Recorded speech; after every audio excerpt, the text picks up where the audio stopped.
Hello guys, this is Tasing Vlog Video again. I-share ko sa inyo na umatin kami. We are here and together bonding with all Filipina here in Dhaka, Bangladesh in Gulsan. Dito sa Sydney International School for the Food Month Festival here in Gulsan in Sydney International School. Na para i-share ko sa inyo kung anong ginagawa namin dito para makita nyo at least pa nagkita-kita nito mga Pilipino, masaya sila, at least nagbabanding-banding together yan, para ipakita namin sa mga ibang kalahi rito na ang Filipino food ay masarap din. We explore here our Filipino food here in Dhaka, Bangladesh, na para matikman din nila kung gaano kasarap ang Filipino food. Kaya ginawa ito na the Food Month Festival para ma-taste ng ibang lahi ang kung gaano kasarap ang mga Filipino food. Yan, at nagkita-kita kami lahat para umatin. Marami din hindi naka-attend kasi iba mga busy. Yung mga katulad namin, umatin kami, yung mga yun, happy talaga pag bonding together ang same nationality na Pilipina. Parang yung kaysaya, minsan kasi kailangan din nating lumawas para ma-enjoy natin ang ating sarili, lalo na kasama natin yung mga same nationality natin na kapwa Pilipina.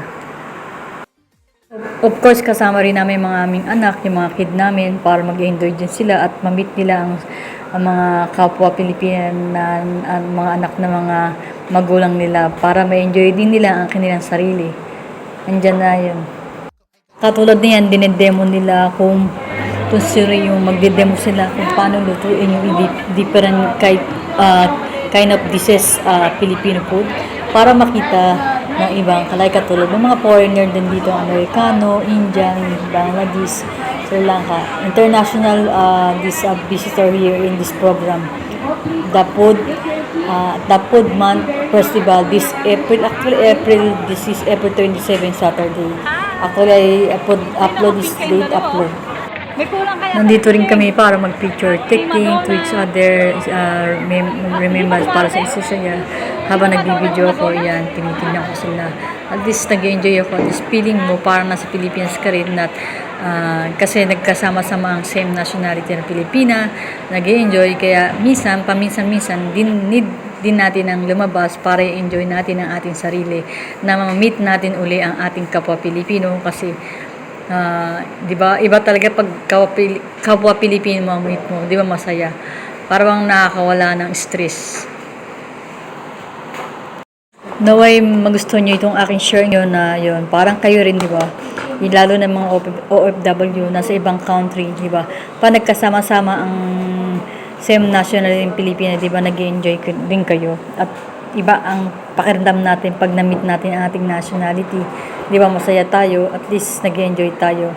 Kaya alam mo, habang buhay pa tayo, nandito pa tayo, enjoy natin sarili natin, i-meet natin hanggang meet natin ang ating kalahi. At least kahit anong plastic man sila o ano, at least masaya ka. Kasi iba talaga pag yung kalahi mo, sa ilang years mo na hindi nakasama, bihira mo lang sila. Ito paminsan-minsan, at least namimit mo sila, at least nag-enjoy kayo, nagbabanding kayo together with same nationality na Pilipina. Thank you for watching. This is Tasing Vlog Video again. Please, I hope you like my sharing to you all the Food Month Festival in this Dhaka, Bangladesh in Gulsan, here in Sydney International School in Gulsan, Dhaka. Thank you for watching. Naway magustuhan nyo ito. Please take your seats. Thank you very much for your understanding. Ay, naka-pink kayong dalawa. May kulang kaya sa si Sheng. Si Madonna. Di pa dumarating? Sila Madonna? Thank you for watching. This is Tasing Vlog Video again. Please don't forget to like and subscribe my channel. Kung bago ka lang, please like and subscribe para updated ka sa mga bagong video. Thank you for watching Tasing Vlog Video.